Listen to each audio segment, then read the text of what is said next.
This is Seder Avodas HaTamidos Kachu. Here's what they do every single day in the temple. Samuch la'aliyaf hashachar yavo mimuneh shal ha'payasot. Shortly before dawn, the one who's in charge of the lots will show up. V'yakish ala azara. He'll knock on the door of the azara, that's the inner courtyard of the temple. Ufodachinlo, and they'll open it for him. Valashin et kol azara, and then they would inspect the entire azara courtyard. Uma'amidin osei chavitim la'asot hachavitim, and they've set up the ones who prepare the Kohen Gadol's daily personal meal offering to start preparing that. V'chol ha'kohanim shesham gavar tavlu kodem she'yavo ha'mimuneh. All the kohanim who are present have already immersed before this mimuneh, the guy in charge, even shows up. So the day in the temple starts well before dawn. Why do the kohanim have to immerse? They're in the temple. They have to be ritually pure. The answer: any kohen who puts on his kohen outfit for the day has to also immerse. Halacha. Okay. Yes, the kohen gadol. The only reason he has to dunk is because he keeps changing his clothes.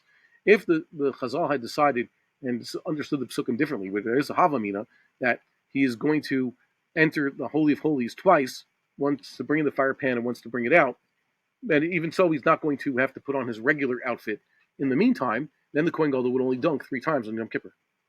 It's not some magic number of 5 dunks. It's because he puts on his robes 5 times. So too, each Kohen who was asleep, or even at it, let's say he was the first Ashmoros, he was on guard duty. But the next 2 Ashmorot, he was sleeping in the dormitory. So the Kohanim basically sleep in pajamas, or whatever else they're wearing, and they put on their Kohen outfits in the morning, so they have to dunk before that. With Lashu Big Day Kunos, and they're put on their Kohen outfits. We have Yamdu Blishkat Gazit. They go and stand in the chamber of the hewn stone. We have Fisu Pious Rishon Masheni. They do the first and the second lots to decide who's going to have what share of the Tamid. V'yizkeh kol achad bimlachto. Each one earns or wins his share of what malachi is going to do. Moshe Biarnu, as we said in previous chapters. The first one to start is the one who takes the tithe, so to speak, of the ashes from the altar. Take a little bit ceremonious removal of ashes. The Torah al Siddur Shomarnu, and he continues removing the ashes. Remember, he takes a little bit out, and this thing digs deep in, the official. And then if they have to remove more ashes, they actually bring up a large, it's very large, container for the other Kohanim to remove it. The other Kohanim are allowed to take off more ashes also. Why do you have to take so many ashes off the altar? Because if we just pile up, eventually you'd be unable to do anything. So there's a ceremonial pile in the middle, but for the most part, you have to remove the ashes. Then they'd put on the large pyre, that's of wood, to burn most of the korbanos. Then the second pile of wood. Then they would take 2 planks of wood. He puts them on top of the main wood pile in order to make a nice big fire. Then they'd go into the chamber of the vessels. Why do they have to do that? They take out all the service vessels that they need for that day. Cups to catch the blood, fire pans, shechita knives, right? Everything they use during the course of the day. Don't forget, they put the entrails in these large bowls, all sorts of things. Umashkina tatamid mayim. And they also give the tamid, that's the lamb that they're going to sacrifice, they give it a drink of water. Why give it a drink of water? Because it says that's going to help them skin the lamb. Okay? The animals that have had a drink, it's easier to skin them afterwards. Okay? The one who earned the privilege of slaughtering the lamb brings it to the slaughter place. And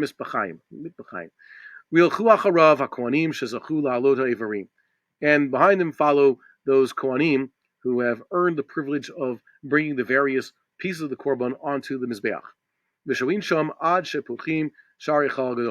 And they wait there until they open the main gates of the Heichal, the temple gates itself. There's the Azara, which they always open. To open up the official service of the day, they have to open up the doors of the temple edifice. Okay? Uvishat P'tichad Hashar. What? When do they do that? Right now. Uvishat P'tichad Hashar, when they start opening the gates, shochatina tamid. They open the gate and then they start slaughtering the tamid. Yeah, basically. Yeah, wait for this. Hold on 1 second. Yeah, it says, remember what they used to do. How did they open it from the inside? So it means they're Kohanim sleeping on the inside. No, there was a side door.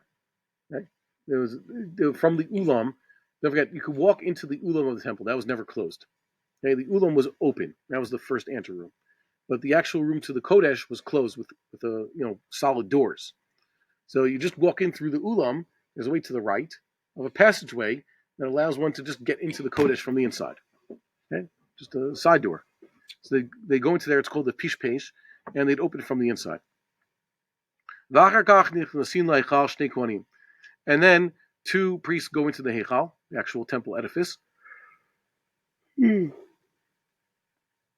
Which quantum are these? The one who earned the privilege of cleaning the ashes off of the inner altar, the incense altar. The one who earned the privilege of cleaning out the menorah, taking out the old wicks. The one who has the privilege of cleaning up the mizbeach cleans it off. Right when the one who is slaughtering the tamid is slaughtering the tamid. And then the one who receives the blood of the tamid throws it on the altar. After they throw the blood, that's when the other kohen who's in the heichal cleans out and sets up the new wicks in 5 of the lamps of the menorah. Then the 2 of them walk out. We said divide up 5 and then 2. Why? That was the process they did. I don't know why they did it that way. There might be a note here. We saw it before. First 5, then 2.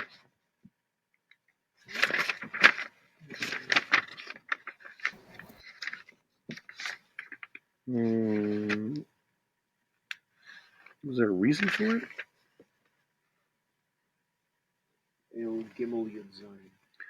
Yeah, I'm already there. Oh yeah, okay. Kedela Hargish Azar. Okay.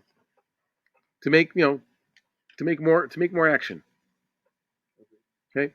I thought that's why they do it the second time. No, it turns out if you read it that they do this twice in order to have a tumult. Okay. More action going on. Okay.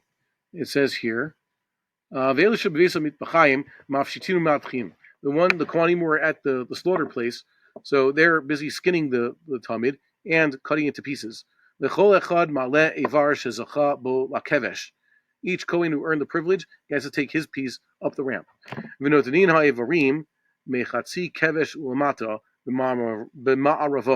They leave the various limbs from the halfway point of the ramp and below on the west side. Okay, what's the west side? To the left. The person ascending the ramp would see these things on his left.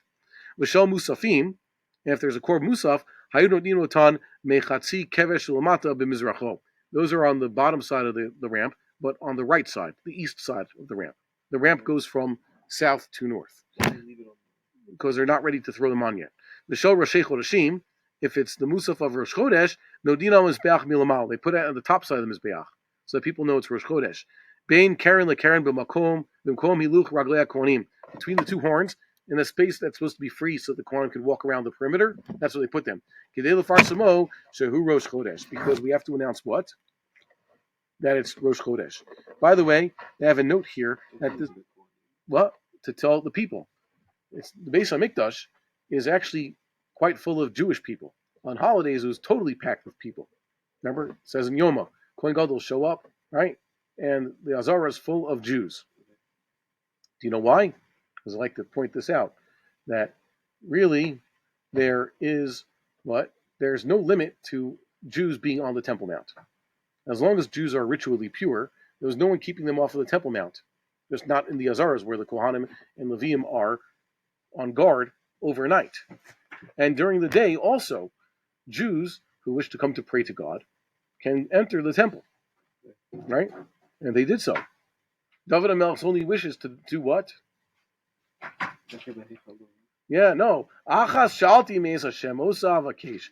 Shivti beveis Hashem kol yemei chayai. Lachazos benoam Hashem uvakir behechalo. Ki it's peneni misuko. Okay? David HaMelech said, if only I could just spend all day in the basement. Okay? That's an ideal. Not coming to do a korban. Well, so he's not coming to do a korban. Just wants to pray. Until when can he go? And just hang out there. Until sundown. No, not time. As in, to what point in the Mikdash can he physically? So it's not right that a person tarry too long, but if he's still praying, Hannah tarried and prayed, right? Okay.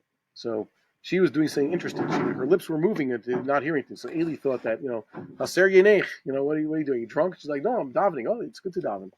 People used to gather there. Rabbi Gamliel gave shir in the shadow of the temple in the afternoon on Har Habayis. In the Azara? No, outside the Azara. Okay, so within the Azara. Yes, there are people in the Azara. UMusafin, so there were people who just came. I'm trying to say there were people who just came to the Azara just to watch the Korban Tamid. Yeah. Besides the people who had to be there on the Ma'amados, there were regular Jews just there, especially on holidays. And of course, I would imagine that regular Jews who are like this, if you're the type of Jew who always wants to bring something to the Beis HaMikdash, and they tell you can't come empty-handed even on a weekday, so you're always bringing a small, a bottle of wine as a nesech was a perfectly legitimate korban. We saw you could just bring oil, okay? A bottle of oil, a bottle of wine is a korban. I don't understand. It's like some of the stuff that's right at the alley of the Hasidim korban. Yes. Just like people don't understand. You know how there are very pious Jews who spend all day at the kotel? Yeah. Davening. That's the chukah that exists. There will be people like that at the Beis HaMikdash. And you know how there are Jews who show up for every service at the kotel? They want to daven every davening at the kotel. There are people who only daven Shacharis, Mincha, Mariv, Musaf every day at the kotel. You know there are people who show up at the kotel every week or every Shabbos or every Kabbalah Shabbos. Okay. There are going to be people like that at the Beis HaMikdash. And just like there are people who show up once a month. What? Yeah. So that's how Jews are going to behave. That's their religious thing. They point out that this doesn't follow Abba Sha'ul. Okay? Nachash is Orkim at Adam, Meitiv Zeh Shabbai Chal Chamesh. Aseder Amur Khan, who Gedas Chachamim B'Gmar Yoma. The Smag. Das Beis Yosef, Me'achar Shenoagu Lomar B'Seder Karbanos Shel Fnei Atfila Seder Avodos Hayom Kesiduro Shel Abaye Lefi Shitas Abba Sha'ul Mashma Shalacha Kamoso. Fizeh Aseder Hu Hatavish Chamesh Neiros. First they do 5 candles, then Dama Tomid, Hatavish Neiros, Vachar Kach Torres. The order that the Rambam has is not like Abba Sha'ul. People read that thing, Abai Hava Mesader Seder Avoda, right? They say that Gemara teaching, it's not a brisa because Abai is not in the brisas. Abai is an Amora. So people think the fact that it's part of the Siddur means the way Abaye got it from Abba Sha'ul, this is the halacha. But the problem is the Rambam and the Smag don't hold that way. They hold like the Chachamim in the Mariyoma. Okay? That first Zorkim Saddam, and then they set up the 5 candles. Okay? Here it says Dam Tamid is after the 5 candles. Okay? So Machlokas. Oh, it's so cute. He was waiting for it. Okay? You could do a little bit of a Nichum Avel in 30 days. This young man lost his brother last week. Yeah. Okay. So learning experience. And also, the father just walked in before he walked in for a second and walked out. They haven't. They just came back now. Okay, let's see here. So they continue doing that, and they have to announce Rosh Chodesh. Why? Because Rosh Chodesh was one of the main jobs of the Sanhedrin. It's actually the first job. What is the Sanhedrin's job to do? Decide set the Jewish calendar. So they're the ones who tell people today's Rosh Chodesh and not, let's say, tomorrow. And they're also the ones who determine what month it is, because they have a decision to make. Is it going to be Stam Adar or 2 Adars, right?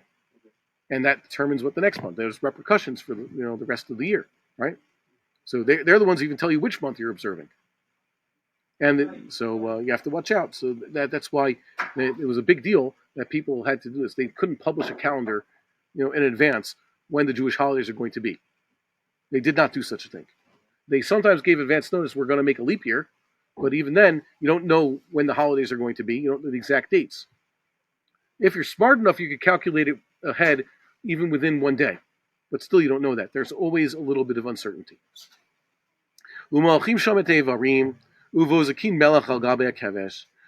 And that's where they salt the limbs of the korbanos, because everything that goes on the mizbeach has to be salted. Uvozakin melach al gabei hakevesh, and they also sprinkle some salt on the ramp. We explained why, so it doesn't become slippery. Afilu b'Shabbos, even on Shabbos, kadei shelo yachlik v'yiplu hakonim sham. It's a smooth ramp. Some days it's rainy, some days it's cold. Could be icy even. So they had to put salt on it so it wouldn't be slippery. What? In modernity, would it be prohibited to stick grip tape to it? No, because that'd be ugly. Salt would just wash off after the rain, Okay. Wait a minute, isn't the melach a chatzitza? Why do they have to be barefoot? They have to have their feet directly on the temple floor, right? Yeah. The actual walking on the kevesh is not an avoda. But in Achidami, if there was too much salt on the floor, that they actually feel it, the floor of the Azara, that'd be a problem. They put it dafka on the kevesh. I just carve the kevesh to be grippy. Why does that have to be smooth? What? Because they would put plaster on it. They make it nice and white, like the mizbeach. Okay. Smooth white. You can't make like grooves in it. I guess you could. In the olden days, how would you make grooves in it? Chisel. You don't have to chisel in mizbeach. All right. Okay, there you go. Doesn't really work. You're not supposed to use any hewn stone in making the mizbeach. You can't really have. You have to use whole stones and then basically plaster over it for the imperfections. Okay. Yeah. So yeah, you can't do that. You can't rough it. You can't use anything metal on the mizbeach. Now I think we actually did this. I don't remember now. It's like coming back to me. Once they brought everything up to the ramp, mitkansim kulam lishkat gazit. Then they all gather in the lishkas agazis. Va'amune omer lahem baruchu bracha achat. You tell them, recite one blessing. And we saw before that it's the Ava Solam. Ve'edvolchim korin Ava Solam. Reish Lakish said they also say Yotzer Or, the first bracha, not just Ava Solam, one for Kriyas Shema, and the Ten Commandments and Shema, Hayom Shemoah, Vayomer, Emes V'Yatziv, Ritzei, and Sim Shalom. V'Shabbos Mosifim bracha achas. Yishomer Anshe Mishmar Yotzei L'Anshe Mishmar Nichnas. Misha Shikén Shmo B'Vayseh Yishkon Yishaken B'Nechem Ava Achva Shalom V'Reus. They bless each other, and we mentioned that Sim Shalom. Others say it's Birkat Kohanim because the Gemara says Birkat Kohanim. So was the Gemara referring to the actual Birkat Kohanim, or was it referring to the bracha and Shmoneh Esrei that you and I call Birkat Kohanim? Sim Shalom. Okay, Machlokas there. We call that bracha Birkat Kohanim. Yeah, because that's the time for Birkat Kohanim. We bless for peace. Okay. And if there's no Kohanim to actually say the bracha, then we invoke the bracha anyways. Barchinu v'abracham shalesheth, right? Interesting. Mm-hmm. Yeah, now it's coming back to me, so we might have done the recording here. Well, why do we stick the Aseret HaDibrot in between? They used to do it. It used to be Aseret HaDibros went along with Kriyas Shema, and then the Minim basically emphasized it. It became like a Karaite and later a Christian thing. Sorry, it was a Sadducee and then a Christian thing. That the Aseret HaDibros are more important than the rest of the Torah. That's not the case. So we stopped doing this because it seems that, why are you saying the Aseret HaDibros every day then if they aren't more important than the rest of the mitzvahs? They're like the prime mitzvahs. Even today, many Gentiles are surprised to find out all the time that, no, the Ten Commandments are not for you. We do not believe that all of mankind needs to be Jews or keep the Ten Commandments. We only believe that mankind has 7 commandments, which really simplifies things. Can you turn on the heat for me now? So is that problematic when people stand up in Bet Knesset when it's being read, the Ten Commandments are being read out of the Torah? Yes, the story with the Ten Commandments, public Torah reading, there were some places where they don't like the minhag of everybody standing up on Parshas Yisro and Shavuos, Chanan.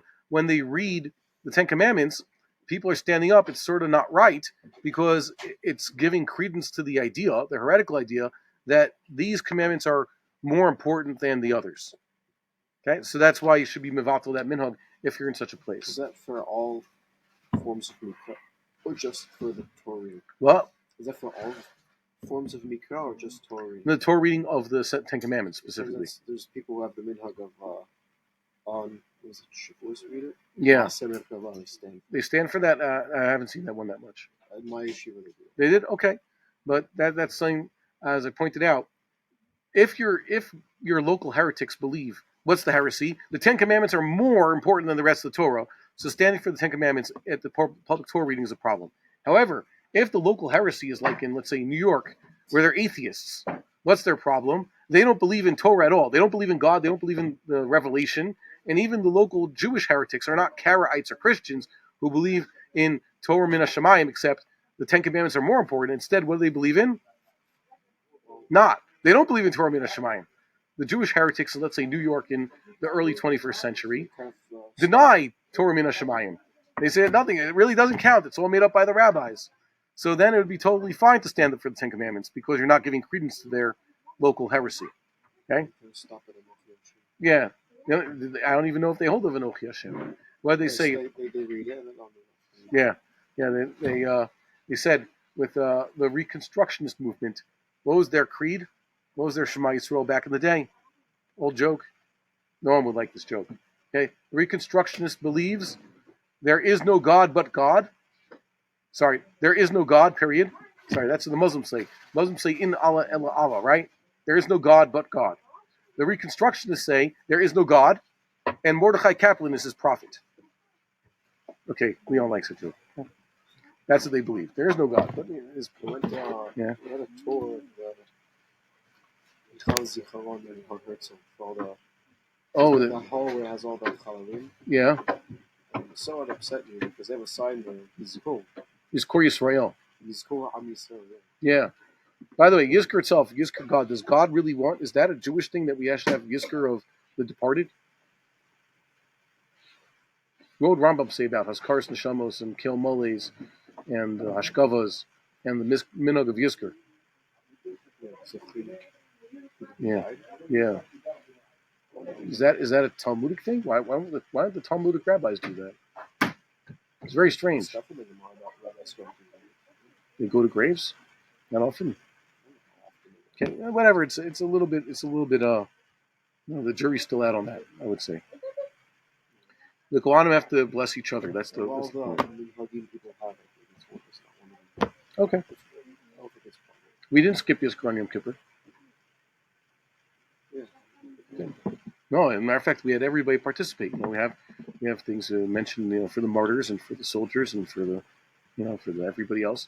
If you seem piously Shiravi, they have the third round and the fourth round of lots to see who's going to continue the service.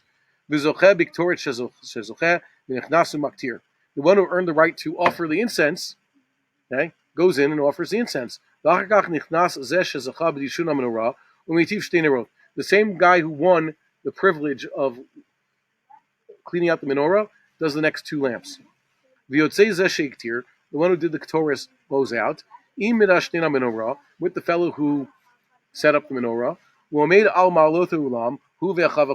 And he stands on the steps outside the ulam. That's the hall, the room before the main room, and all the other Kohanim also. It says his brothers the Kohanim because all Kohanim have patrilineal brotherhood. But not only that, they're all actually part of the same base Av, right? Yeah. Kishiagiu bein ha'olam v'lamizbeach natal echad et ha'magrifa. One of them takes this big, large ceremonial shovel. V'zaraka bein ha'olam lamizbeach. Sorry, uzraka. And he would throw it, okay, between the ulam mizbeach onto the stone floor. Vayala kolgado would make a loud noise, a clang, basically like banging a gong. Ushlashadarim hayta mishameshet. So this is the sign for three things. Kohen shehu shomeat kolah yodea she'achav hakohanim nechlasim l'shtachavot. Kohen who hears this knows that all the other Kohanim are going to enter the temple edifice to bow down. What's so special about bowing down? The answer: it's a mitzvah to bow down before God. You go to the temple to pray and offer sacrifice and to bow down. Bowing down to God in this temple is a service in and of itself that is available for Kohanim and regular Jews alike. No, I thought it was a shovel. Well, you say Magrefa here, it's like a pitchfork. Yeah, it's more like a fork thing. Just that was the one they did to make the loud noise. I don't know. Why don't they ask a Levite to take one of the cymbals and just clang the cymbals? Why did you I don't know. again? because the Levites don't have instruments; they sing with their mouths, and it's the Israelites who are present are the ones playing the instruments. So they want to leave everything as much in the hands of the Kohanim as possible. Kohanim don't play music, and the Kohanim don't sing. Like a Kohanim bell or something. Well, they do have trumpets, though. Kohanim sound trumpets. He just blow the trumpet. Yeah, well, they sound the trumpet because throws a form. I don't know. That's what they came up with. Maybe there was a precedent. It could be a lot of things they did in Second Temple times because someone set the precedent. Okay. So someone might have done that was done once, and it was a good precedent, so they continued it. I don't know. Trumpets are for fast that was the days. sign. Wait, hold on. Leon said something. What? I said trumpets are for fast days. Maybe they wouldn't want to confuse anyone. Trumpets are also they're also for happy occasions. Yom Simchaschem u'Moadechem. Okay. Next, V'hu Ratzuva. So he puts a move on it so he could join everybody. Uven Levi shomeat kola yodea shechava Levim nasim l'daber b'shir. Levi knows that his fellow Levites are about to go speak in song. L'daber b'shir. The verb is dibur, and the noun is shir. Not lashir tashir, to speak the song. Okay? Dabari shir. Why they use that term? Because that's what Deborah used. Dabari shir. To sing to God, dabari shir. Okay? Uri dabari shir. So it's l'daber b'shir. That became the verb. So he runs. You know, it's almost time to sing.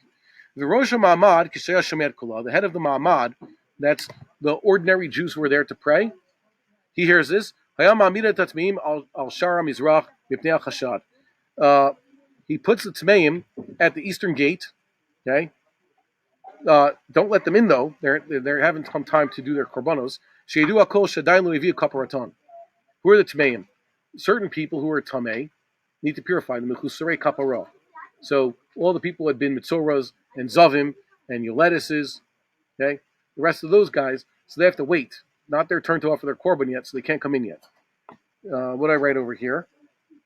This is Miuchad for Zrika Zo, okay. Let me see if there was something I could put out here.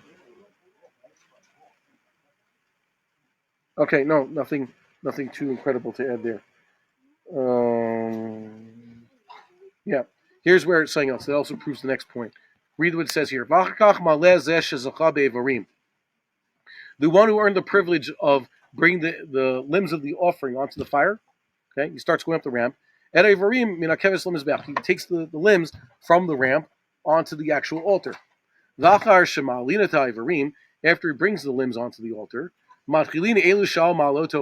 then those who are on the steps of the ulam,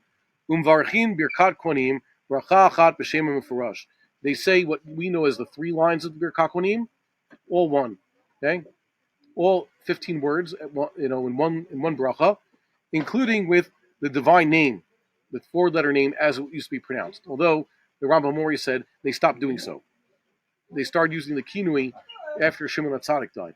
But it used to be they uttered God's name as it is written. And we already explained this. Well, is there a reason why they say there's one?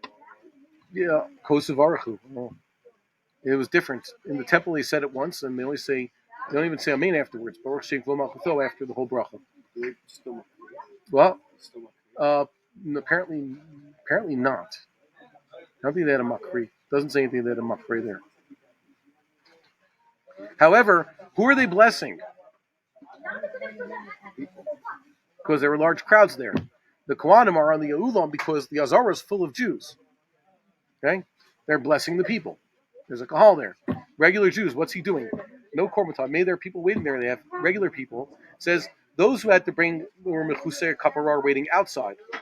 But regular Jews who have other korbanos to bring are already inside with their animals. Okay? Yeah, so it goes. Bar mitzvah in the Beis Hamikdash. Did the Jews used to celebrate bar mitzvahs in the Beis Hamikdash? Jews used to celebrate bar mitzvahs? No. Bar mitzvah parties, if anything, fathers are supposed to celebrate bar mitzvahs. But other than that, yes, this idea, go to the kotel for a bar mitzvah, it's actually nice for certain very traditional families. It's like a good connection and things, but it's a very new type of shtick. But I remember now, it's just better if you want to find parking in or around the old city of Jerusalem early in the morning. Don't go on Mondays or Thursdays or any day when they read the Torah. You know why? because you're competing with bar mitzvahs. Go on a Sunday or on a Wednesday, then you're more likely to find parking at 6 o'clock, even 7 o'clock in the morning. Why? Because, lesser crowds. Okay, Stel goes. One more halacha. Oh, look. Okay. Kid took a nap. That's good. Where is it? I don't see it on the screen. Hold on.